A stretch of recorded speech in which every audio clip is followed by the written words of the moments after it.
নমস্কাৰ বন্ধুসকল। মই হাঁহ পোৱালিকেইটা আনিছোঁ আজি প্ৰায় একদিনমান কমপ্লিট হয়, 1 মাহ কমপ্লিট হ'ল। তো আজি প্ৰথম মই হাঁহৰ পোৱালিকেইটা পানীত এৰি দিম।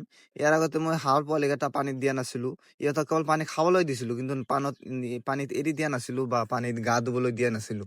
যিহেতু গা জিকিলে সৰু পোৱালিকেইটা অসুবিধা হয়। তো আজি যিহেতু ইহঁতৰ 1 মাহ কমপ্লিট হ'ল, তো ইহঁতক মই আজি পানীত এৰি দিম। তো প্ৰথমে মই দানাকেইটা অলপ আনি ল'লোঁ। ইয়াত অলপ পানী মিক্স কৰি তাৰমানে দানাৰ লগত অলপ পানী মিক্স কৰি দিম।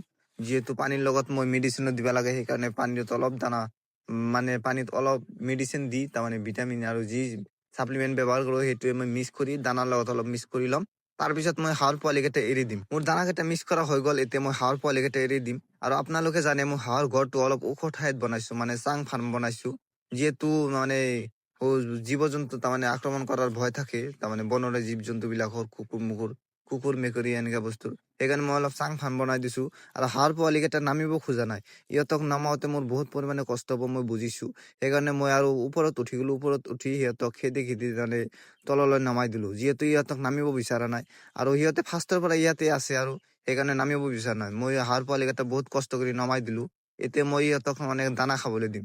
আৰু ইহঁতৰ দানা এৰি তাৰমানে ক'ৰবাত গুচি গৈ আছে তাৰমানে। ইহঁতে দানা নাখায়, এনেকুৱা অৱস্থা কৰি আছে। তো বহুত দানাৰ লোভ খায়, তাৰমানে কিবা কিবি কৰি আৰু ইহঁতক দানা খাবলৈ দিলোঁ।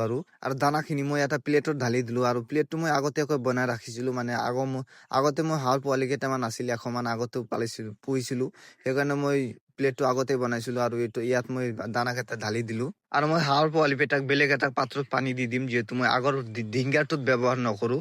যিহেতু ইহঁতক পানীত আৰু এৰি দিম, সেইকাৰণে আৰু গাত পানী লগালে একো অসুবিধা নহয়।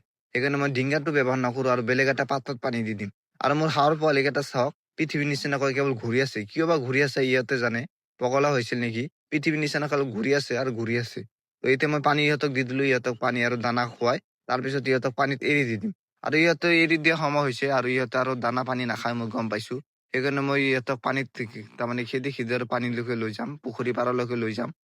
তো ইহঁতৰ নামাত বহুত অসুবিধা হৈছে আৰু ইহঁতে পুখুৰীত নামিব খোজা নাই, কিয় বা এনে হৈ আছে। ইহঁতে পানী আগতে ইমান পানী দেখা নাই, সেইকাৰণে নেকি। আৰু বহুত কষ্ট কৰি পুখুৰীলৈ আনিলোঁ, বহু কষ্ট কৰি ইহঁতক পুখুৰীৰ পাৰলৈ আনিলোঁ আৰু পানীত নমাই দিলোঁ। মানে ইহঁতক পানীত নমাওঁতে বহুত পৰিমাণে কষ্ট হৈছে। আৰু ইহঁতে চাওক, কেইটামান পুখুৰীত নামিছে আৰু কেইটামান ওপৰত গুচি আহিছে, কিয় বা এনে হৈছে। আৰু পানী চাগে ইহঁতে পানী চাই ভয় খাইছে নেকি, সেইকাৰণে এনে কৰি আছে। তো পানীত নমোৱাত বহুত কষ্ট হৈছে। আৰু কেইদিনমান গ'লেও অসুবিধা নাই, চব ঠিক হৈ যাব। কেইদিনমান গ'লে আৰু অভ্যাস হৈ যাব পানীত নমাত। এতিয়া আৰু গোটেইকেইটা পানীত নমাই দিলোঁ। আৰু মোৰ ডাঙৰ যিকেইটা হাঁহ আছিল, সেইকেইটা তাৰমানে ইহঁতক লগ কাজিয়া কৰিবলৈ আহিছে। কিয় বা এনে হৈছে, ইহঁতে চাগে ইহঁতক লগত মিলিব খোজা নাই, সেইকাৰণে কাজিয়া কৰিব আহিছে নেকি। বহুত কষ্ট কৰি হাঁহৰ পোৱালি বিলাক পানীত নমালো। এইবিলাক মেইন কথাটো হ'ল যে এইবিলাক মই উঠাম কেনেকে, মানে পানীৰ পৰা ঘৰত কেনেকে সেইটোৱে ভাবি আছো। ইহঁতেতো আৰু নিজৰ মতে আৰু ইচ্ছা মতে সাঁতুৰি আছে। আৰু মোৰ সেইকেইটা হাঁহকেইটা চাওক, ডাঙৰ হাঁহকেইটা সৰু পোৱালি কেইটাক তাৰমানে কামুৰিব আহে, চাওক চাওক। ইহঁতে আৰু ভাবি আছে যে ক'ৰ পৰা কি আহিলে এইবিলাক। তো এনেকে আৰু বহুত কষ্ট কৰি নমালো। বাইদেৱে ধন্যবাদ।